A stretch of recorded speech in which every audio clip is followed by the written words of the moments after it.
Hello दोस्तों, स्वागत है आपका मेरे इस यूट्यूब चैनल में। और आज हम लोग बात करने वाले हैं रेलवे में जो वैकेंसी निकली हुई है टेक्नीशियन की, उसकी वर्क प्रोफाइल क्या होती है।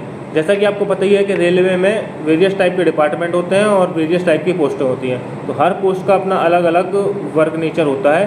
तो आज हम लोग डेडिकेटेडली बात करने वाले हैं रेलवे में जो पोस्ट है, रेलवे में टेक्नीशियन ग्रेड 3 इलेक्ट्रिकल की।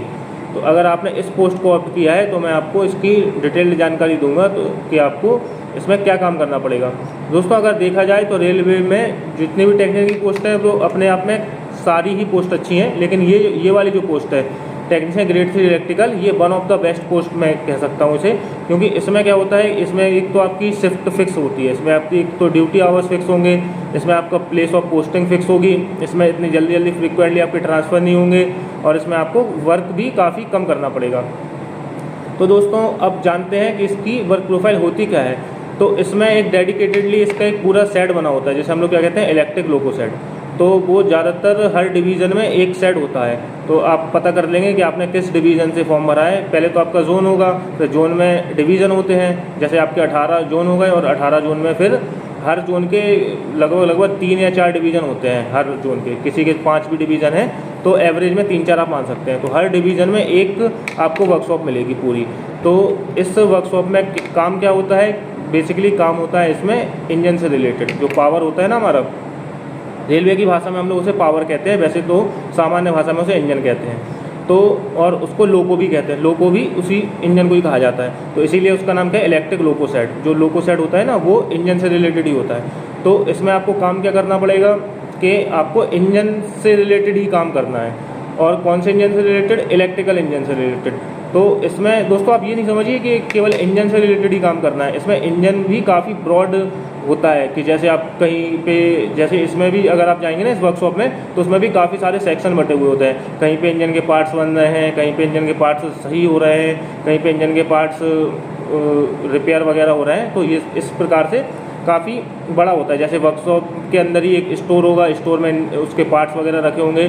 तो इसमें अब बेसिकली काम ही आपका इंजन से रिलेटेड ही होगा। और काम क्या करना पड़ेगा, जैसे आप एज अ टेक्नीशियन जाते हैं तो आपको इंजन की एक प्रकार से आप समझ लीजिए सर्विस करनी है। तो सर्विस में क्या करना होगा, जैसे आपका कोई लोको आया, यानी कि पावर आया आपका, तो आपको उसको चेक करना पड़ेगा कि कोई पार्ट्स अगर मान लो डैमेज हो गया है तो उसे आप रिपेयर कर देंगे। और अगर काफ़ी ज़्यादा डैमेज हो गया है जो रिपेयर नहीं हो पा रहा है तो आप उसे चेंज कर देंगे।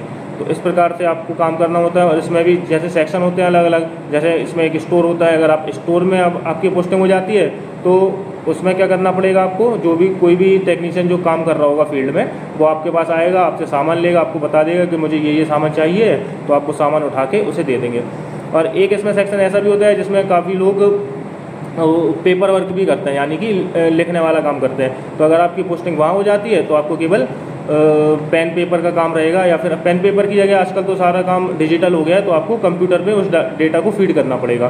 तो अगर आप नहीं करना चाहते हैं वैसा काम फिजिकल वर्क, तो आप अपनी पोस्टिंग वहाँ करवा सकते हैं। तो आपको केवल कंप्यूटर पे डेटा को फीड करना होगा।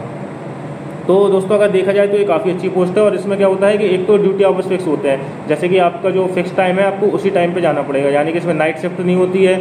और इसमें क्या फ्लेक्सिबिलिटी भी मिल जाती है, जैसे कि अगर आपकी 9 से 5 की शिफ्ट है या 8 से 4 की शिफ्ट है, तो इसमें ज़्यादातर मैंने देखा है, हर जगह की नहीं बता सकता हूँ मैं, लेकिन ज़्यादातर क्या होता है कि जैसे आपकी 9 से 5 की शिफ्ट है तो 9 से 5 तक आपको काम नहीं करना पड़ेगा। आपका काम रहता है मैक्सिमम 2 या 3 घंटे का। अगर आप 2-3 घंटे का काम जल्दी कर लेते हैं, मतलब कि अगर आप 8 घंटे काम 2-3 घंटे में कर लेते हैं तो फिर आप दिन भर फ्री रहते हैं। तो कहीं कहीं ऐसा होता है कि लंच करने आप जा सकते हैं, तो लंच करने आप जा रहे हैं तो कहीं कहीं पे तो 2-3 घंटे बाद लौट के आ रहे हैं, कहीं कहीं पे वो लोग वहीं पे लंच करते हैं, तो फिर आप फ्री बैठ सकते हैं, यानी कि फिर आपको काम ज़्यादा नहीं करना है। तो दोस्तों, अगर आपने इस पोस्ट को ऑप्ट कर लिया है तो मैं कहूँगा ये काफ़ी अच्छी पोस्ट है और आप इसकी डेडिकेटेडली तैयारी करिए और अपनी एक पोस्ट सिक्योर करिए। और दोस्तों, अगर आपको वीडियो पसंद आती है तो इस वीडियो को लाइक करिए।